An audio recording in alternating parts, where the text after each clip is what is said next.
모세의 노래 좀 읽어보니까 어때요? 모세의 노래가 노래 같아요? 막 무섭죠. 끔찍하죠.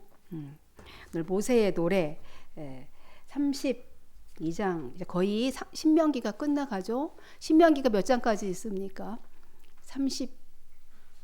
34장까지 있다고 했죠.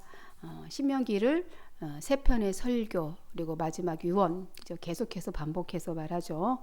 이제 모세의 노래 이게 끝부분이에요. 지금 모세가 결론 짓는 거예요. 설교 세 편을 다 마치고 이제 유언 권면하고 이제 백성들에게 이제 나는 죽어 나는 간다. 이제 너희들은 이렇게 잘 하나님의 말씀을 듣고 지켜라 하면서 여러 가지의 이야기들을 시시콜콜 이렇게 다 알려줬죠. 가나안 땅에 건너가거든 너희는 이렇게 해라 하면서 얘기를 해줬어요. 그리고 이제 노래를 합니다. 모세의 노래. 자신의 죽음과 이제 그 후에 있을 일들에 관한 모든 준비를 다 이제 마치고서 이제 이스라엘의 범죄를 빠졌을 때 이제 요단강을 건너가 살게 되는데 몇 년이 될지는 모르지만 그 땅에서 좋은 젖과 꿀이 흐르는 그런 좋은 땅에서 살게 될 텐데 그때에 살다가 이제 죄에 빠지잖아요. 사람이 살다 보면 맨날 좋은 일만 합니까? 죄를 짓잖아요. 그죠?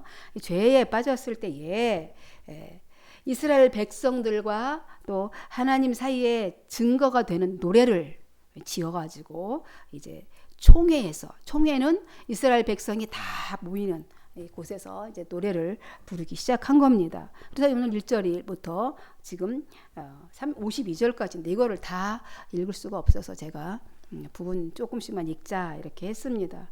어떤 내용인지 대략적으로 또 알아야 되니까 느낌들이 있으시죠? 이 노래를 불렀구나 백성들 앞에서. 서두에 이렇게 이야기하잖아요. 하늘이여 들으라. 첫 소절을 이렇게 얘기해요. 아주 세게 나갑니다. 내가 말하리라. 땅아 들어라. 내가 입을 열어서 말하리라. 이렇게 모세가 먼저 선언하고 있습니다. 하늘과 땅을 불러서 자기의 말을 들어라 얘기해요. 하늘과 땅을 불러서 이렇게 선언하는 이유가 왜 그렇게 이해할까요? 모세가 자신의 가르침은 하나님의 말씀을 받은 대언자잖아요. 자기의 이 가르침은 전 우주에 관련된 것이니까 하늘아 들어라, 땅아 내 말을 들어라 이렇게 하면서 외치고 있습니다. 한마음교회 성도들아 들으라 그러죠. 들으라. 그럼 내 말을 들으라는 것이 아니죠. 하나님의 말씀을 저를 통해서 하시는 하나님의 말씀을 들어라 이것이지요. 뿐만 아니라 이스라엘이 만약 하나님을 배반할 경우에는 전 우주를 창조하신 그 하나님의 진노가 임할 것이다 라는 말도 될 것입니다. 그러니까 이 진노는 그래서 정당한 것이다. 그래서 하늘이 증인이고 땅이 증인이 될 것이다 라는 것이죠. 전 우주에 이렇게 자기의 하나님의 그 진노에 대해서 정당할 것이라고 그 증인을 막 하늘을 불러 땅을 불러 이렇게 모세가 세우고 있습니다. 하늘과 땅이 반역을 일삼는 이스라엘에 대한 하늘이 보고 땅이 보고 있는 거죠. 우리가 하는 짓을 이 땅이 하는 짓을 이 땅의 백성들이 하는 짓을 다 보고 하늘이 증인이고 땅이 증인입니다. 이 백성들의 증인으로 나설 것이다. 최후에 하나님 앞에. 그러면서 모세의 교훈은 어떻다고 말합니까? 내 교훈은 이러면서 비처럼 내리고 내 말은 이슬처럼 맺히나니 연한 풀 위에 가는 비 같고 채소 위에 단비 같도다 이렇게 말합니다. 그러니까 그 말씀이 이슬 같고 떨어지는 소나기 같고 또 단비 같고 지금 단비가 내려야 되는데 그죠? 연한 식물 위에는 빗줄기 같도다 이렇게 말합니다. 교훈이라는 말이 이제 뭐죠? 받아들임 또 아니면 좋은 또 사람을 사로잡는 어떤 좋은 말 뭐 이런 거 교훈이라고 그러죠. 이 교훈을 단비 같다라고 얘기합니다. 자기가 가르치는 모세가 말하고 있는 게 교훈은 단비와 같고 이슬비와 같다라고 얘기하지요. 왜 이렇게 이야기했을까요? 단비, 이슬비 하면 바로 뭐가 상상이 되죠? 농사.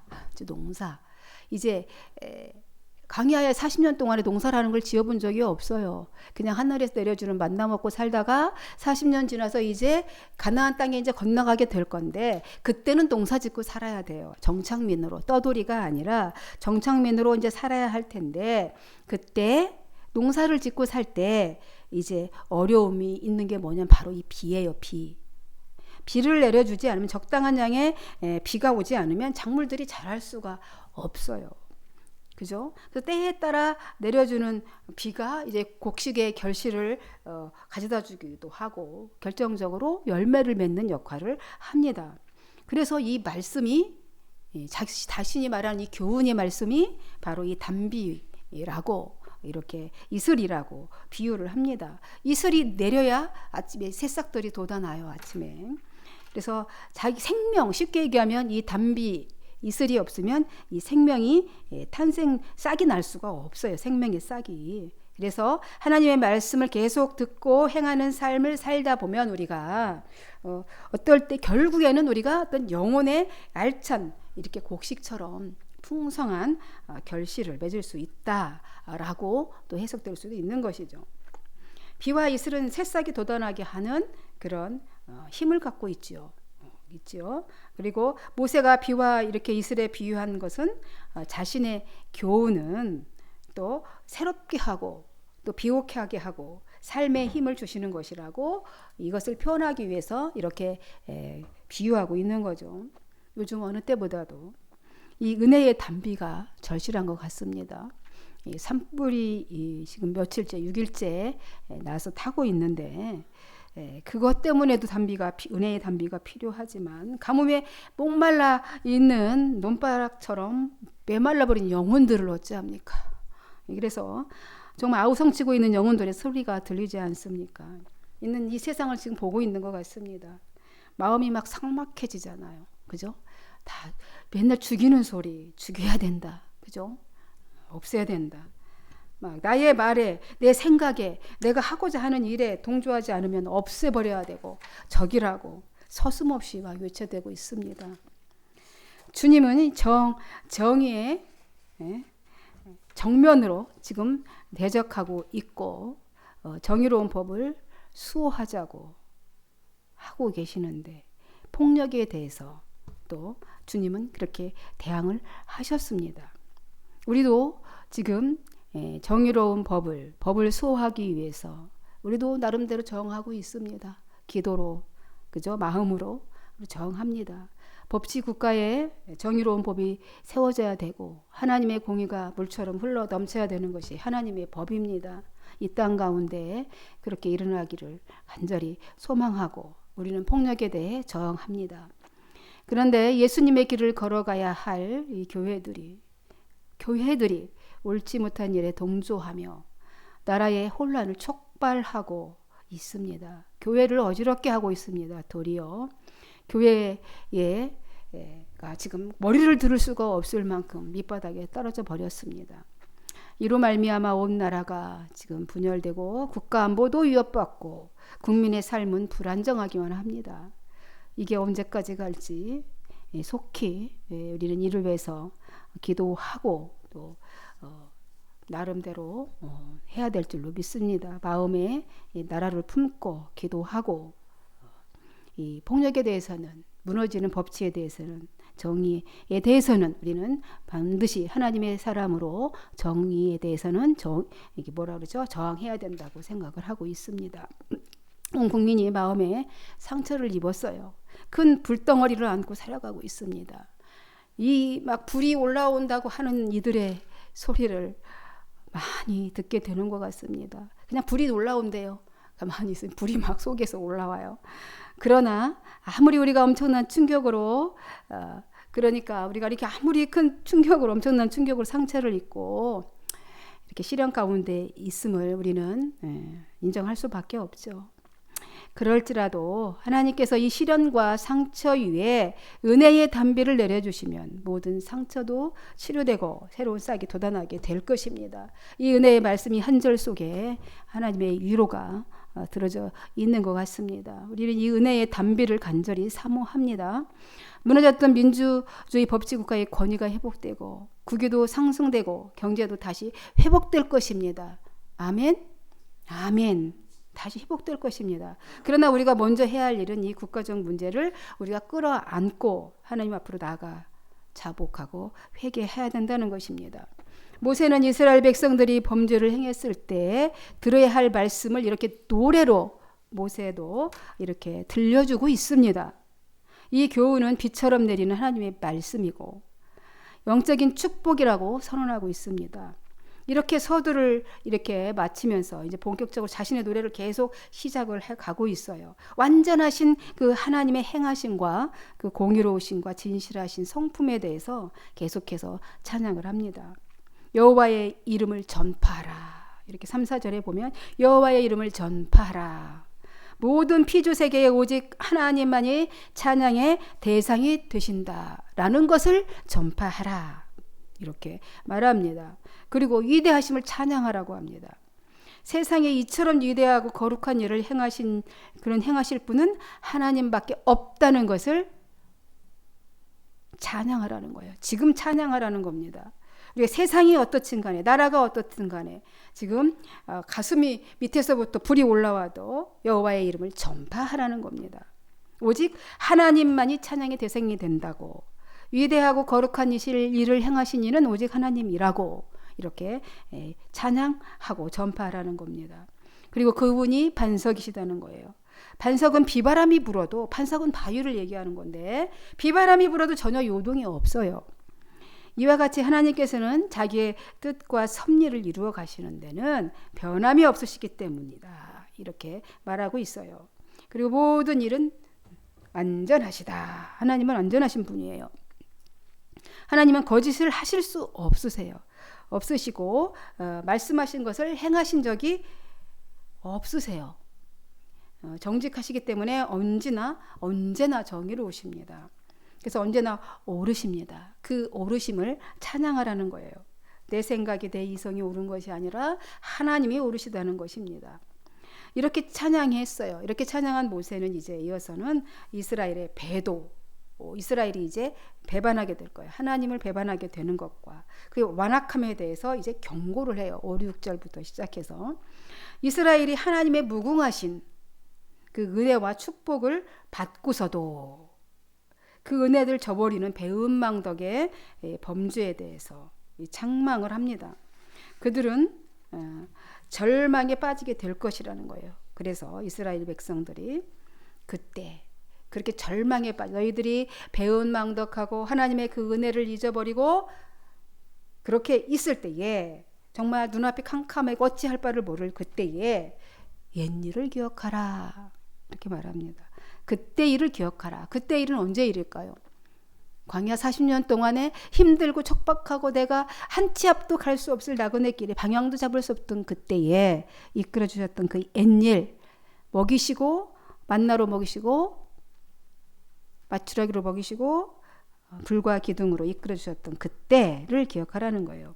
그때 그 절망의 늪에서 빠지게 될 때에 이렇게 옛일을 기억하고 하나님의 음성을 그 늪에서 들으라는 겁니다. 그 절망의 늪에서 하나님의 음성을 듣는 자, 절망을 박차고 일어날 수 있다라는 것입니다. 희망은 하나님께만 있고 하나님만이 절망에 빠진 자에게 희망을 주십니다. 지금 이때에 우리에게 희망이 어디 있습니까? 하나님만이 희망입니다. 여러분도 잘 아시겠지만 이탈리아 단테 있죠. 알죠?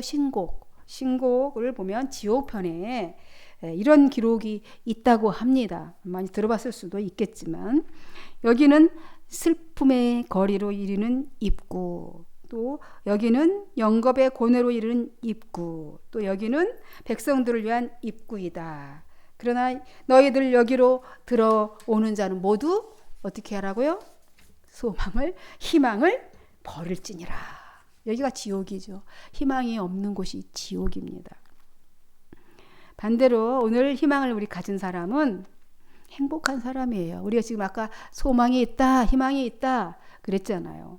하나님 안에 있는 저희들은 지옥이 아니라 행복한 사람들인 것입니다. 지금 우리는 어쨌든 간에.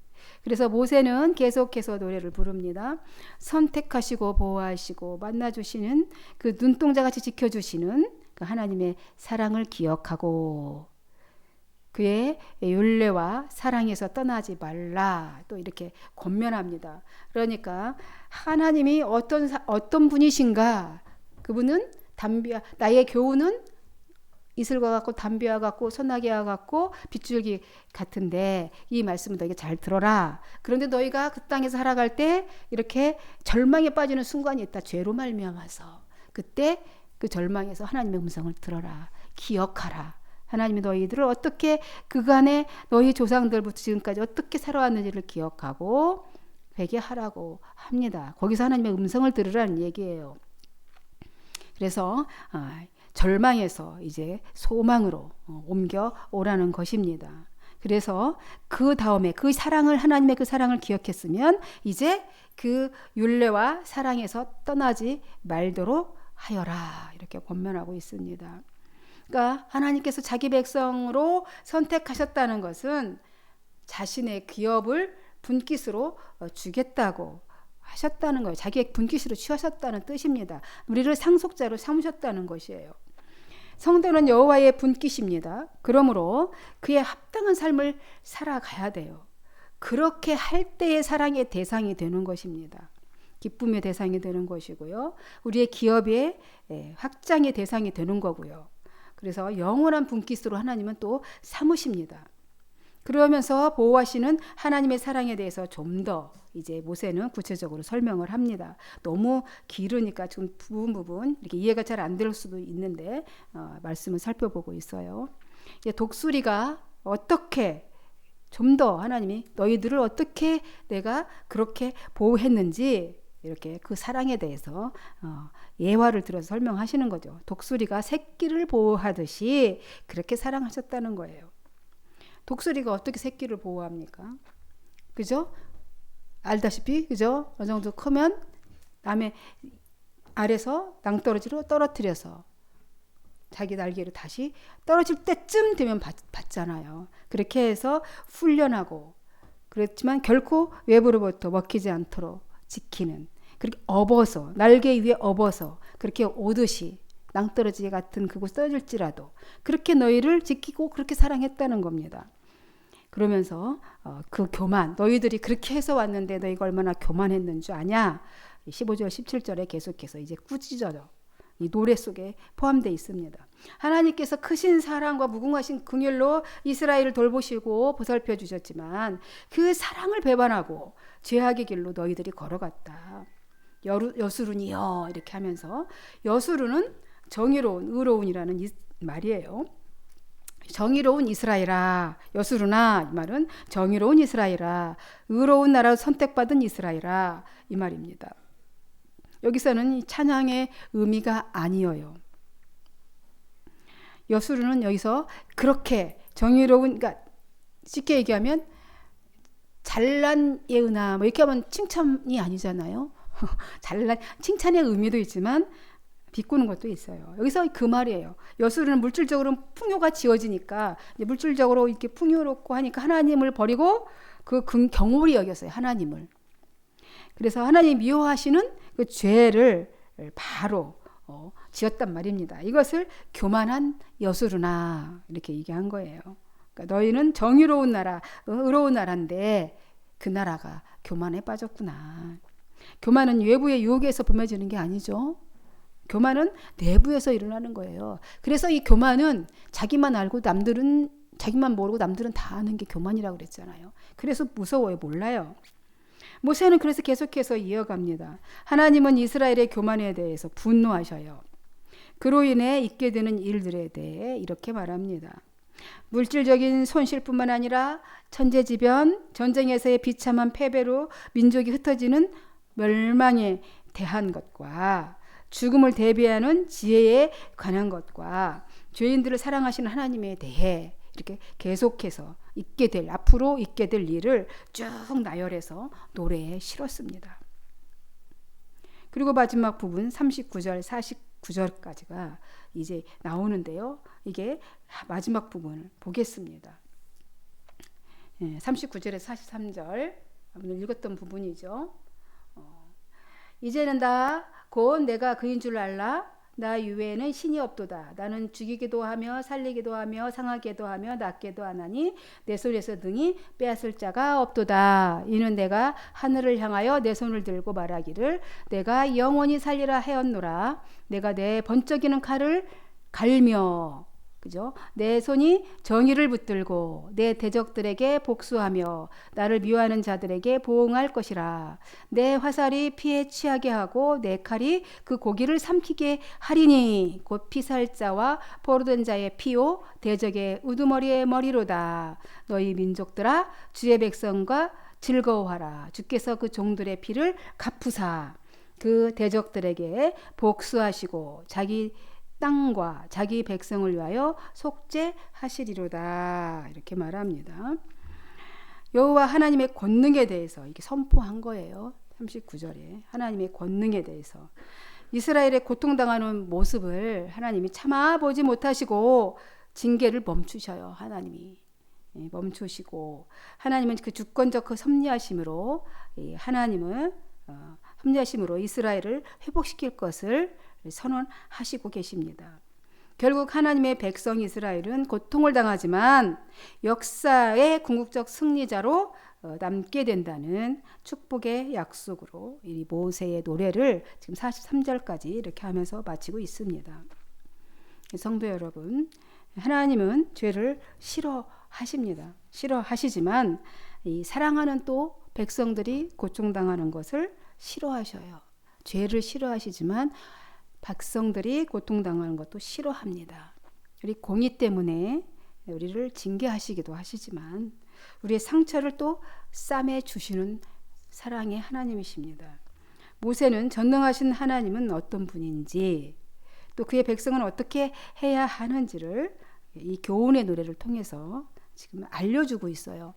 그 당시 모압 평지에 앉아 있는 지금 남겨질 자기는 떠나고 남겨질 이스라엘 백성들에게 이 노래를 지어서 머리에 박히도록 하도록 하기 위해서 이렇게 알려주고 있습니다. 이제 여호수아에게 계속 함께 들려줘서 그 노래를 계속 부르도록 그래서 이 노래를 통해서 여호와가 어떤 분이신지 그분은 어떤 사랑을 우리에게 보이고 계시는지 이 교훈을 담아서 알려주고 있습니다. 결론은 절대 하나님 아버지와 주 예수 그리스도 안에 있어야 산다는 얘기예요. 결과적으로 다 통틀으면 그 말씀을 하고 있는 겁니다. 그래서 저와 여러분도 주 안에 있으면 삽니다. 그래서 주 안에서 누리며 만복을 다 받아 누리며 살아가기를 주의 이름으로 간절히 축원드립니다. 네, 기도하고 찬양하고 주기도문으로 마치겠습니다. 하나님 아버지, 하나님의 말씀 모세의 노래를 들었습니다. 우리가 긴 이 말씀을 이 긴 노래를 다 살펴보지는 못했지만 이 안에 담겨져 있는 모세의 그 간절함과 하나님의 그 사랑하심과 긍휼하심이 그 노래 안에 다 들어있음을 우리가 살펴보았습니다. 하나님이 어떤 분이신지 모세가 기억하라고 합니다. 또 그 하나님이 어떻게 앞으로 우리 인생을 이끌어갈지도 또 소망을 두고 바라보라고 하십니다. 하나님 오늘 주신 말씀을 가슴에 새기며 그의 말씀을 따라 순종하고 따라가는 저희들이 되어지도록 주님 오늘 하나님께서 우리의 영을 열어주시고 마음의 결단이 있게 하여 주옵소서. 축복하고 예수님의 이름으로 기도하옵나이다. 아멘.